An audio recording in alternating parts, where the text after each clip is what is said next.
Okay, let's get started. Welcome everyone to this second webinar in the sequence Meet the Experts.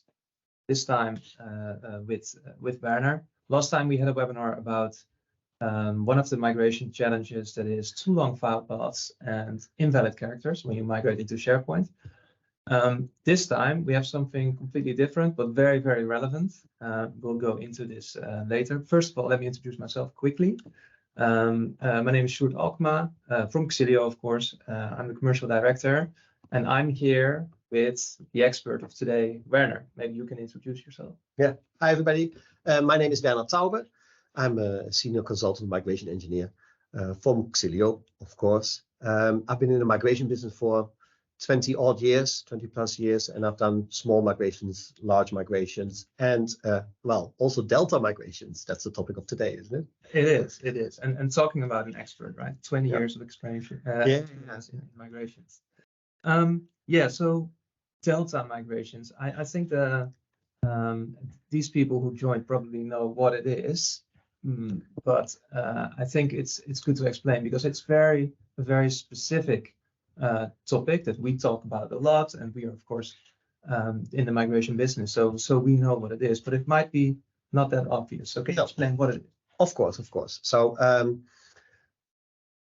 sometimes you need smaller migrations, so Delta migrations. These are like kind of incremental migrations on top of what we then call an alpha migration, which is a huge chunk or a large chunk.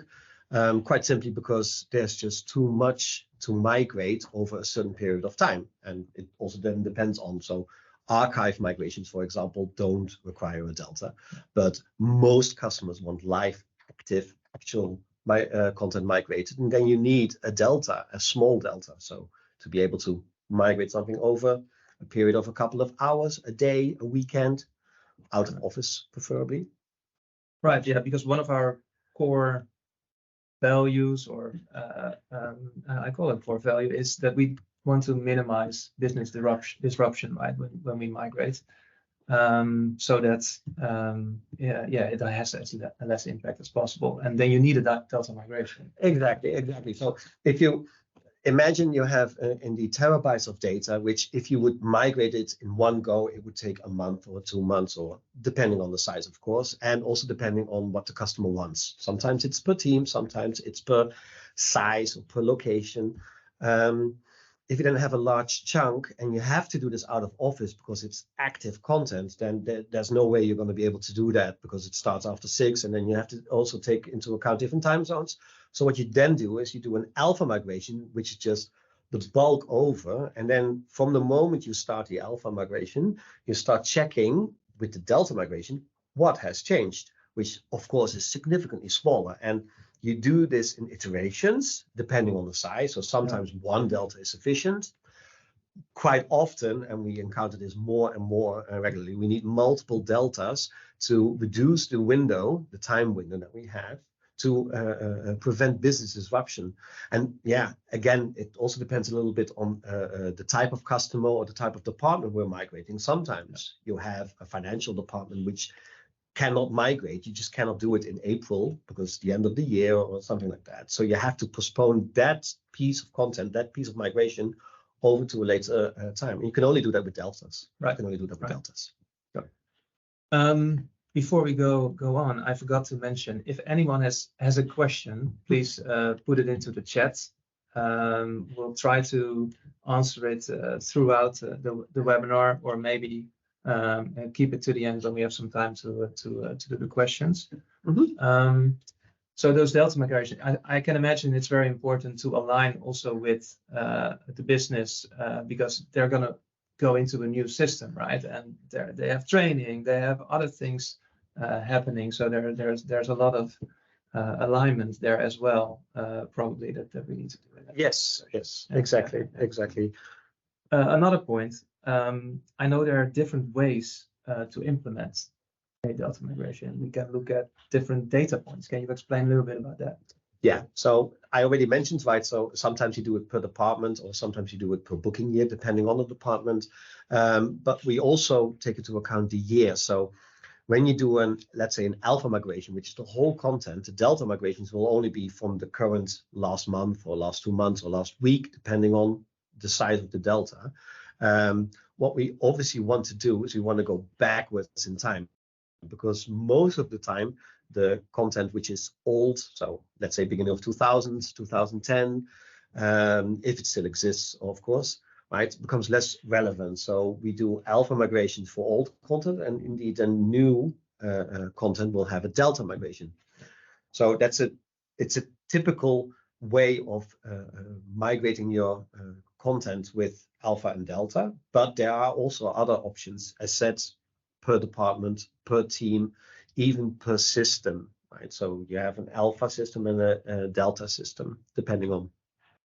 Yeah. And this we embed as a migration company in our own migration software. Yes. It follows the ETL process.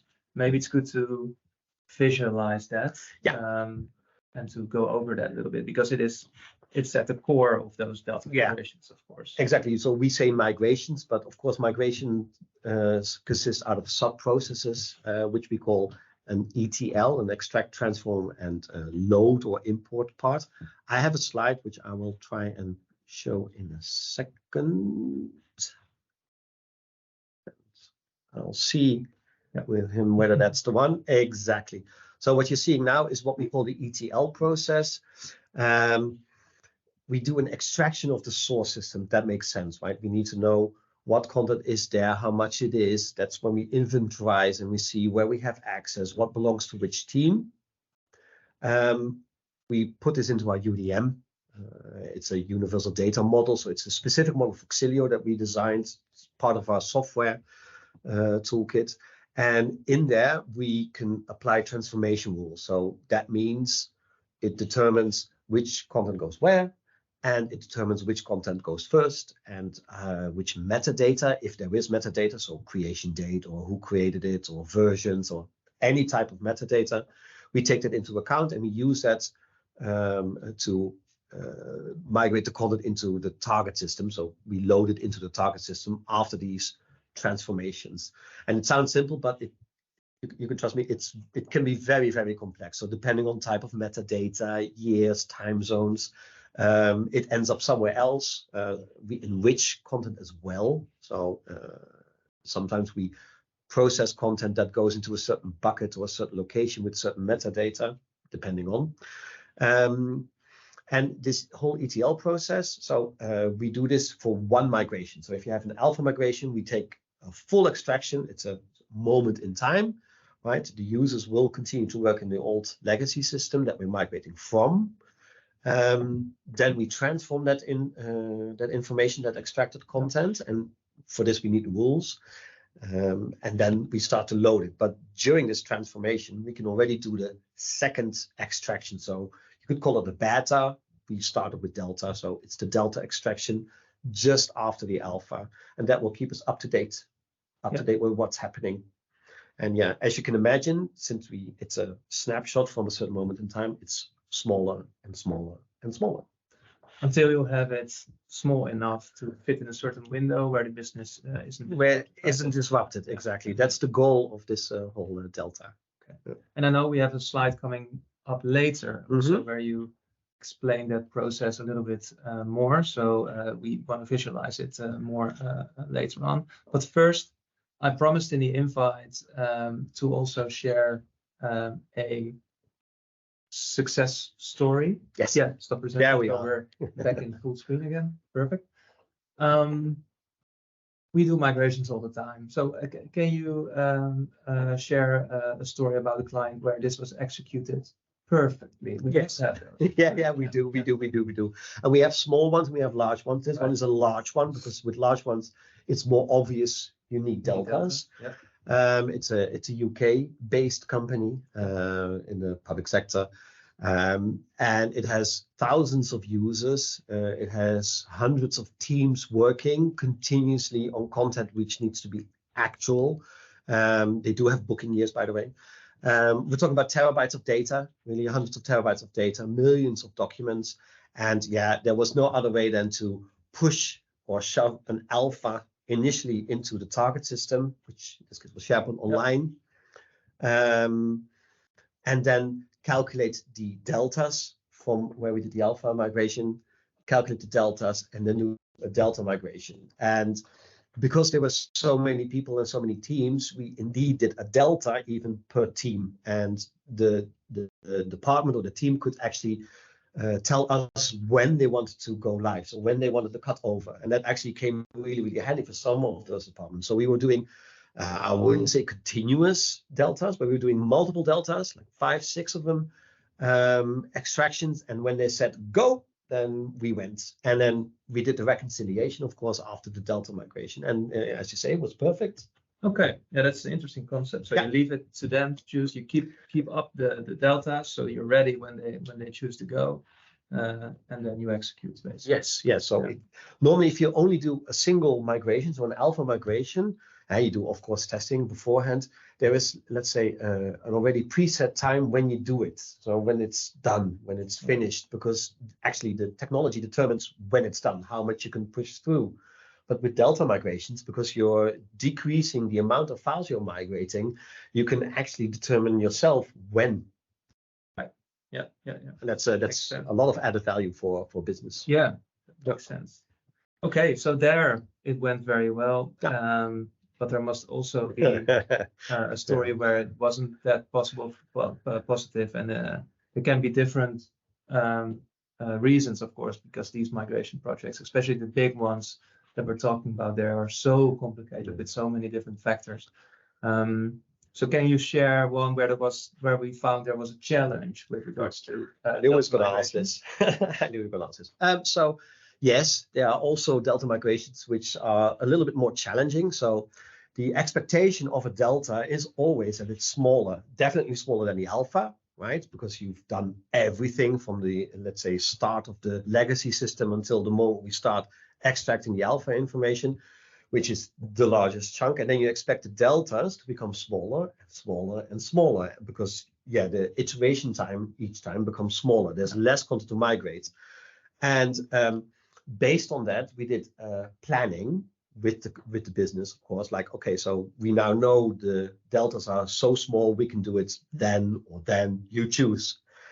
To our surprise, when we did the delta extraction, the extraction itself, so when we're looking at the content, was a lot larger than the previous delta and even the delta before that, and actually the last 3 deltas before that combined. And that had to do with an automatic system on the legacy software that did updates, I think maintenance updates, that we did not know about. And I think the customer themselves, at least the business that we talked to, didn't know about it either. But it changed almost all of the content. So it fell into these are modified files buckets, meaning that we would never be able to do that migration in that one weekend that we had and do the reconciliation for that. So we had to come up with another plan. That worked out. So we did get a little bit more time and were able to identify then the files that actually have been modified by the business because there was meta information available on those files. But that didn't go so well because we had it planned and then need to postpone. Integrated applications that update the content that is often some. I mean, integrations anyway are a challenge with migrations. Maybe it's a topic for a next time webinar, but so it doesn't always go well, but because of the flexibility also of software, we can find a way to make it work still. I also know this customer, I don't know exactly was this customer, but something came out of doing these delta migrations and minimizing the risk and trying to find a more standardized solution for that. And we call it a rolling delta, rolling backup even, just to make sure we're always ready with a delta. Can you explain a little bit about that? Yes. And is this where we are going to show the slide? Well, I'm gonna show. I have another slide. It's hopefully it supports a little bit of what I'm trying to show. To this one. All right. So it's extract, transform, and load in a delta process. There are two types I've shown here. They don't look that different, but they are a little bit different. And this is indeed what we encountered. So we do an alpha, which is larger. We do an extract, transform, and load, and that's fine. And then we do a beta just after that, extract, transform, and load, and then we do a delta. And we, rather than waiting for the delta to finish, which would what a normal process would be, we already started the extraction during the transformation. Actually, you see it's a little bit shifted. During the transformation, and during the load, we already did the transformation of the second delta. So it became a rolling process rather than what we initially thought. We do a delta and we have a stop, we migrate, we import, and then we do the next one, right? Which already decreased the time window that we needed sufficiently. But because the date that was business related was postponing, we thought, all right, we need a sort of daily kind of let's go now. So we did a sort of daily, well, you could call it a backup indeed, but it's a daily extraction that we did.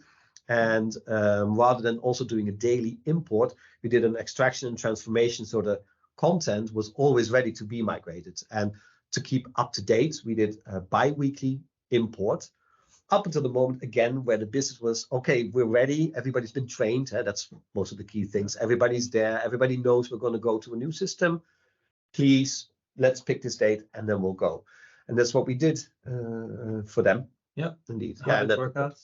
Yeah, that worked out fine. That worked out fine. They were really happy. And yeah, the thing is that it almost seemed to have replaced their backup system because they were, because we were doing extractions anyway. So if something would have happened, then they would have said, let's go to the new system anyways, and we would have been ready for them. Yeah. And actually from this, we sort of productized this approach. And because we many times, of course, encounter that with our migrations, the legacy systems are, let's say, unstable or maybe a little bit of a risk. So having these backups, regular, I call them backups or data extractions in place could minimize the risk of any data loss while you are busy transferring to a new platform. Right? We actually had a customer where we did more or less the same thing. Which didn't have front-end access. So the users could not have front-end access to the system anymore because the system was, let's say, too large. It was grown out of its capacity. So what we were able to do is, because the integrating systems were still putting content in there, we were doing extractions and delta migrations for them into the new system. And the users were pretty happy that they were able to finally see their content again. That's what happens with legacy. It happens with legacy. Yeah. So are there any questions at this point? Please feel free to put them in the chat. Any questions? Maybe also not concerning delta migrations. If you just want to ask us a question, feel free. What we're going to talk about was those. So we just showed the rolling backups and we talked about the solution. I think this is also where we have an actual interface or insight for our customer, right? Because it's a process where they also are interested in are we still up to date, or how is it going with my delta? Can I already move this department? So we can use insights for that company. Yes. It's let's say part of content care that we're looking at. We already have insight. We already had insights for a couple of years.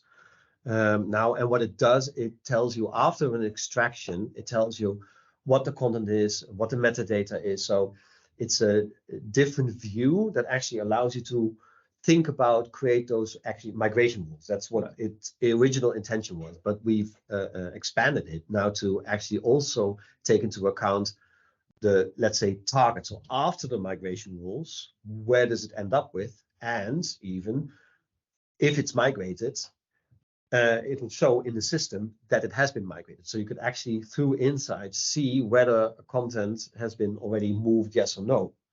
Actually allowing for, let's say, two systems running at the same time. Right? We also have a redirector software for that. So we also use, if the legacy system is still being used and the content has not been migrated, right? Then you can also use a sort of a redirector for the content that has been migrated. And to be able to identify that, yeah, we have insights that actually shows us through dashboarding.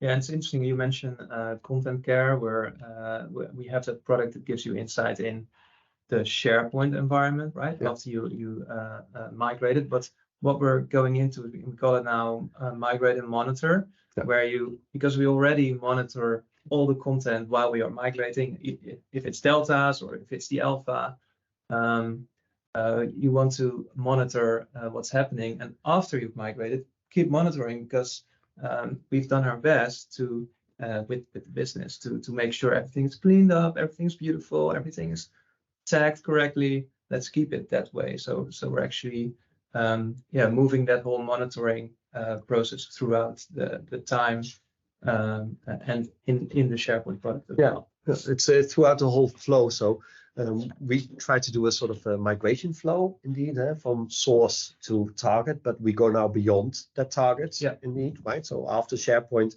we actually try and keep track of what's happening there, so we can see whether users are just not following the procedure or the process that's in place, because that happens too, right? It happens in the legacy system. That's what we see, but also in the new system. Yes, Louis. The alpha migrations, how long do they take on average per terabyte? I know we can answer that.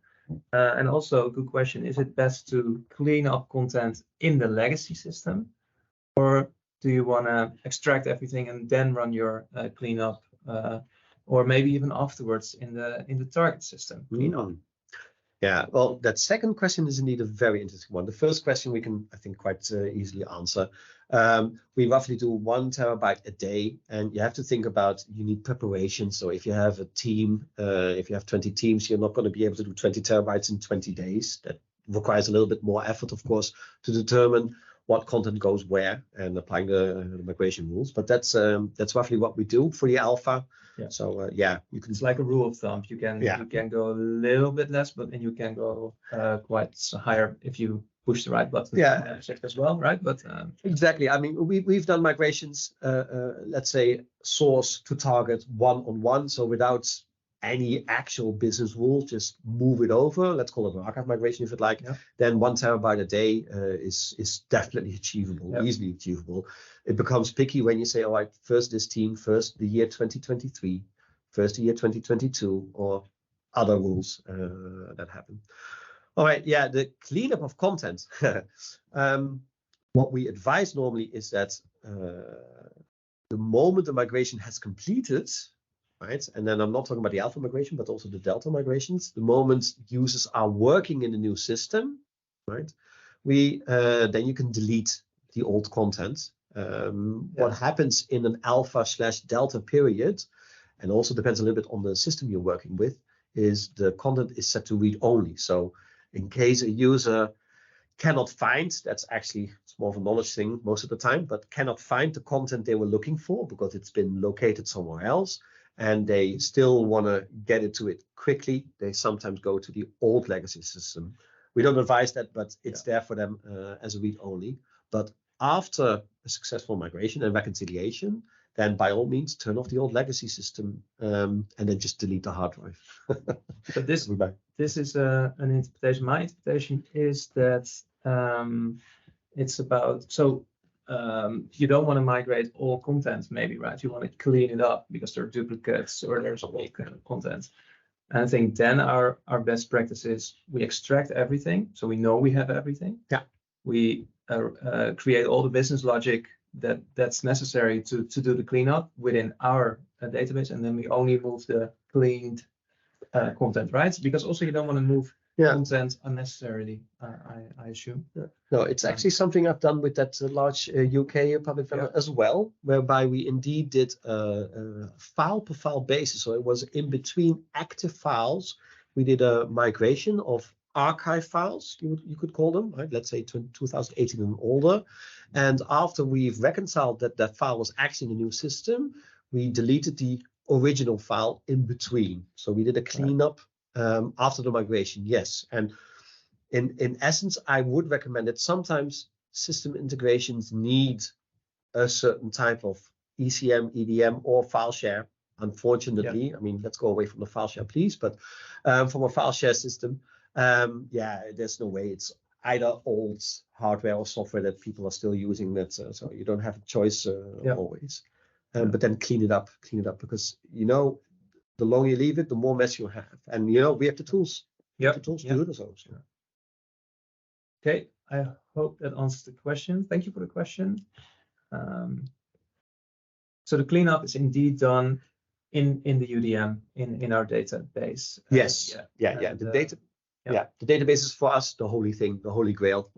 Yeah. So a little bit about that. So our database it consists of two instances. It's probably not instances, but we have a source. And the target. And the source always stays the source, and then we clean up the target one, and that's moved to exactly. And probably this is just a sales guy explaining it, but that's not work. There's a little bit more happening indeed. So there's for each document there's also sort of let's say a maintenance log or compliance log, if you'd like, right? So what happened to the original file? That's monitored in our UDM as well. Yeah, right. Too, but that's technical. Because of time, shall we close off with the most important lessons that you and the 20-year experience migration diehard can share? The most important lessons I've had is do proper testing. So if you've done an alpha, or even if you've done a beta or a delta migration, actually after each or part of the actual migration, do some proper testing. And my experience says 90% of the times it's just the IT guy. So technically it's sound, it's correct. But then after the business gets their hand on it, as they say, and then the business is like, but this is not exactly what I wanted, or I want it differently, or they're like, oh, does it work like that? So if you do testing on time, then there's a lot of room to wiggle and change and apply different transformation rules, for example, right? If that's needed, or enrich it more. That's also very possible. Once you've done a delta of 120 million files, you really don't want to go back and make those changes again. Yeah. So on the alpha test, really well. Yeah, makes sense. And the integrations, something you wanted to share? We already touched on it. Please look into integrations running in your environment, especially when Delta migrations come in. Exactly. When you move from a legacy system that has integrations to other pieces of software, an HR system, a financial system, doesn't matter. And you go to a new system, and that's regardless of whether it's SharePoint or any of the other vendors, OpenText, doesn't really matter. But you need to test those integrations thoroughly, because the requirements for us as a migration engineer for the new integrations are not always clear. They're not written down because there are so many quirks and there's so many different types of integrations and integrating software. So you need to test that as well, or at least make sure that everything that the required integration software needs is there. Yep. Great. Thanks, Werner. And you're welcome. Let's wrap it up. We're right on time. Again, it worked out. Thanks everyone for joining. I hope it provided some insight in Delta migrations. I'll be back next month with another webinar with Camille, this time talking about versions. Versions and migrations is also quite an interesting topic. So I hope you'll join again. Thank you for joining now, and have a great day. Thank you. Bye-bye.